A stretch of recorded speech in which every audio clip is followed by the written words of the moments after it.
Hello നമസ്കാരം, എല്ലാവർക്കും പുതിയൊരു വീഡിയോയിലേക്ക് സ്വാഗതം. അപ്പോൾ ഇന്നത്തെ നമ്മുടെ വീഡിയോ എന്ന് പറയുന്നത് എന്താണെന്ന് വെച്ച് കഴിഞ്ഞാൽ, സ്ത്രീകളോട് ഒരു പുരുഷനും അല്ലെങ്കിൽ തൻ്റെ പങ്കാളിയോട് ഒരു പുരുഷനും ചെയ്യാൻ പാടില്ലാത്ത അല്ലെങ്കിൽ ചോദിക്കാൻ പാടില്ലാത്ത കുറച്ച് കാര്യങ്ങളൊക്കെ ഉണ്ട്. ഇതൊക്കെ അറിയാത്ത ദമ്പതികളുടെ ഇടയിൽ ഒരുപാട് പ്രശ്നങ്ങളും ഉണ്ടാകാറുണ്ട്. പ്രത്യേകിച്ച് ഇന്നത്തെ കാലത്തൊക്കെ പക്വതയില്ലാത്ത പ്രായത്തിലൊക്കെ കല്യാണം കഴിക്കുകയും അതുകൊണ്ടുണ്ടാകുന്ന പല പ്രശ്നങ്ങൾ കാരണം ദാമ്പത്തിക ബന്ധം അടിച്ചു പിരിയുകയും ഒക്കെ ചെയ്യുന്ന ഒരു കാലമാണ്. അതുകൊണ്ട് തന്നെ ഇത്തരം കാര്യങ്ങളൊക്കെ അറിഞ്ഞിരിക്കേണ്ടത് വളരെ അത്യാവശ്യമാണ്. പൊതുവെ നമുക്കറിയാം, നമ്മുടെ ജീവിതം വളരെയധികം സുന്ദരമാക്കുന്നത് ലൈംഗിക ബന്ധം ആണ് എന്നുള്ളത്. അത് പങ്കാളികൾ തമ്മിലുള്ള ഒരു അറ്റാച്ച്മെൻറ്റ് കൂട്ടുകയും മാനസികമായിട്ടുള്ള അടുപ്പം വർദ്ധിപ്പിക്കുകയും അതുവഴി ദാമ്പത്തിക ബന്ധം വളരെയധികം സുന്ദരമായിട്ട് പോവുകയും ചെയ്യുന്ന എല്ലാവർക്കും അറിയുന്ന കാര്യമാണ്. അപ്പോൾ ചില സമയത്ത് ഈ പുരുഷന്മാർക്ക് ഒരു ചെറിയൊരു സ്വഭാവമുണ്ട്. എന്താണെന്ന് വെച്ച് കഴിഞ്ഞാൽ, അവർക്ക് ഈ ലൈംഗികതയോടൊക്കെ ആവേശം തോന്നുന്ന സമയത്ത് പങ്കാളിയുടെ അനുവാദമില്ലാതെ തന്നെ അവരെ ലൈംഗികതയ്ക്ക് വേണ്ടി നിർബന്ധിക്കാറുണ്ട്. ചിലപ്പോൾ പങ്കാളികളുടെ മാനസികാവസ്ഥ പോലും അവർ നോക്കാറില്ല.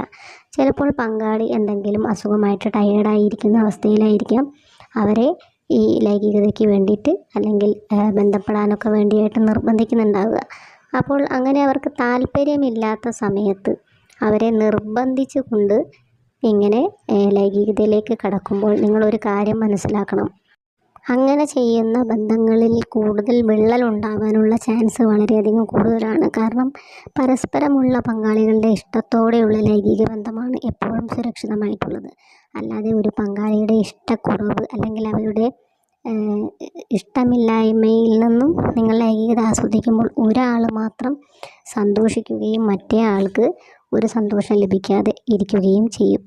അതുപോലെ തന്നെ മറ്റ് ചില പുരുഷന്മാർ ഹാർഡായിട്ടായിരിക്കും പങ്കാളിയോട് പെരുമാറുന്നത് തന്നെ. ഇപ്പോൾ എവിടെയെങ്കിലുമൊക്കെ പോയി വന്നു കഴിഞ്ഞാൽ എന്തോ ഒരു ചടങ്ങ് പോലെ ഭാര്യയുടെ അടുത്ത് പോയിട്ട് ഈ ഒരു ആവശ്യം പറയുകയും അത് സാധിക്കാതെ വരുമ്പോൾ അവരെ മർദ്ദിക്കുകയും പീഡിപ്പിക്കുകയും ഒക്കെ ചെയ്യുന്നൊരവസ്ഥ ഉണ്ടാകാറുണ്ട്. പല സ്ത്രീകളും ഇന്ന് പല വീടുകളിലും അനുഭവിച്ചു വരുന്നൊരു കാര്യമാണ്. ചിലപ്പോൾ മദ്യപിച്ചൊക്കെ എത്തിയതിന് ശേഷം ഈ ഒരു ആവശ്യത്തിന് വേണ്ടി മാത്രം പങ്കാളിയെ ആശ്രയിക്കുകയും ആ സമയത്ത് പങ്കാളി പറ്റില്ലെന്ന് പറയുന്ന സമയത്ത് അവരെ വേദനിപ്പിക്കുക, അതിനുശേഷം ഈ ബന്ധത്തിൽ ഏർപ്പെടാൻ ശ്രമിക്കുക. അങ്ങനെ ചെയ്യുന്ന ആളുകളൊക്കെ ഒന്ന് ശ്രദ്ധിക്കുക. ഒരിക്കലും നിങ്ങളുടെ ദാമ്പത്യ ബന്ധത്തിൽ ഒരു സുഖം ലഭിക്കുകയോ അല്ലെങ്കിൽ നിങ്ങളുടെ പങ്കാളി നിങ്ങളുടെ കൂടെ ജീവിക്കാൻ ഇഷ്ടപ്പെടുകയോ ഒന്നും ചെയ്യില്ല ഇങ്ങനെയുള്ള കാര്യങ്ങളൊക്കെ ചെയ്തു കഴിഞ്ഞാൽ. അതുകൊണ്ട് എപ്പോഴും പങ്കാളിയുടെ സ്നേഹത്തോടെയും നല്ല ലാളനയോടും കൂടി പെരുമാറി രണ്ടു പേരുടെയും ഇഷ്ടം അനുസരിച്ച് മാത്രമേ ഈ ഒരു കാര്യം ചെയ്യാൻ പാടുള്ളൂ. അങ്ങനെ ചെയ്യുന്ന ബന്ധങ്ങൾ മാത്രമേ എപ്പോഴും നമുക്ക് ആസ്വദിക്കാനും പറ്റുകയുള്ളൂ. പലതരത്തിലുള്ള പൊസിഷനിലൂടെയും പലതരം ലാളനങ്ങളിലൂടെയും ചുംബനങ്ങളിലൂടെയും ഒക്കെ മനോഹരമാക്കാൻ കഴിയുന്ന ഒന്നാണ് ലൈംഗികത. അതിനെ മറ്റു വൈകൃത രൂപത്തിലാക്കി വേറൊരു തലത്തിലേക്ക് കൊണ്ടുപോകാതെ നല്ല സുന്ദരമായിട്ട് അനുഭവിക്കുകയാണെങ്കിൽ നിങ്ങളുടെ പങ്കാളി നിങ്ങളെ വിട്ടുപോവുകയോ അല്ലെങ്കിൽ മറ്റൊരാളെ തേടി പോവുകയോ ഒന്നും ചെയ്യില്ല. തീർച്ചയായിട്ടും ഇത്തരം കാര്യങ്ങൾ നിങ്ങളുടെ ലൈഫിൽ കൊണ്ടുവരാനായിട്ട് ശ്രമിക്കുക.